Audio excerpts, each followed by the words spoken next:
Day 26. Man, we are almost there. We're awesome.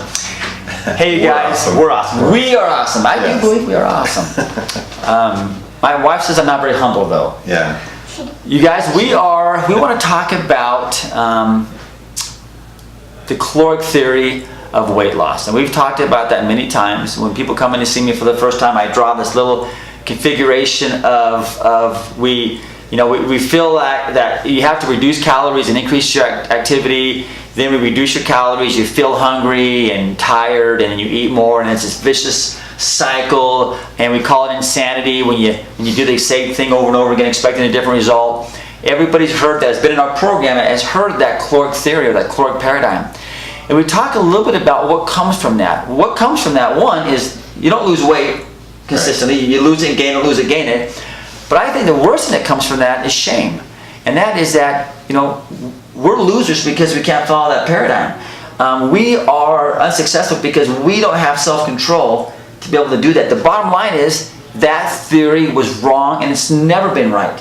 It's not our fault. We talked about that earlier. It's not our fault. Yeah, this is, if you're like me, you've lost weight over and over again only to gain it back, and you start thinking, okay, here's this caloric theory that says if I eat less than I burn, I should be losing weight, and you believe it, and you're trying to do it, and then you get to the point where you've done it and you've got to some sort of goal weight. Often you don't quite get there, but you feel okay, and then the weight starts coming back on, and you feel like a loser, right? You feel like, what is wrong with me? Why are all these people around me can have figured this out? One time the crazy thing is, of course, nobody's figured it out, though. Yeah. They may have lost weight, but they're going to gain it back, and this big yo-yo.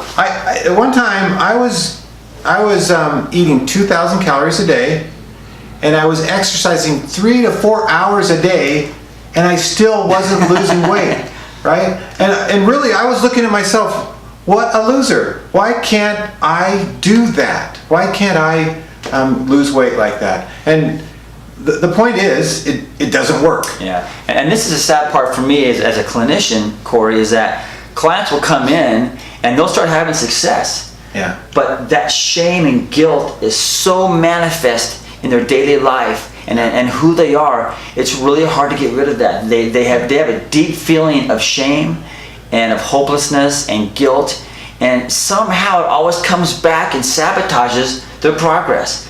And so we're not therapists, we're not psychologists, but there's amazing people out there that can help you. But I think following these principles of truth is really going to be a foundation to eliminate shame and guilt from our lives, and realizing that, it's okay. I had a client the other day say, hey, Rich, can I have a piece of chocolate cake? And I said, sure, just get back on track. Yeah. Well, on any other diet, she would have felt shame and guilt from that and then binge for a week. That's really an important part of this process, is to say, personally me, I am not going to plan on eating a piece of cake. Yeah. But if I do, if that happens at the spur of the moment, and I feel like, it's okay for me in this situation to have this. Great. I'm not going to feel guilty. I don't have to eat the whole cake. No, just own it. Because on the calorie restricted diet, once I would have done that, it's like, oh, it's done. I might as well eat this whole container of Oreos or this whole piece of cake. I'll eat it till it's done, and then I'll start over. Yeah. And that start over never happens. Yeah. So it's okay. You know how to control it. It's all about insulin. Think about, what is this doing to my insulin? And Corey, the whole dietary genre, whatever you want to call it, for the last 40 years has developed the whole basis of the programs are on distortion. Yeah. And there's no truth in it. And I feel bad because I taught that for so many years, but there isn't. It's all distorted distorted thinking, and it's based on untruths. But not intentional. No. Right? People mean well. They're all these health coaches that are lean and all this. The truth is the truth. Yeah. Right. And that's what it's done. Right. And we have the message of hope, of clarity, and freedom from those things, because we're teaching people how to be intuitive, how to control insulin, and it's not about weight, and it's not about calories. The truth is, if you're overweight, it's hormonal. Yeah. Keep your hormone, which is insulin, low, and you'll be healthy and you'll lose weight. That's right.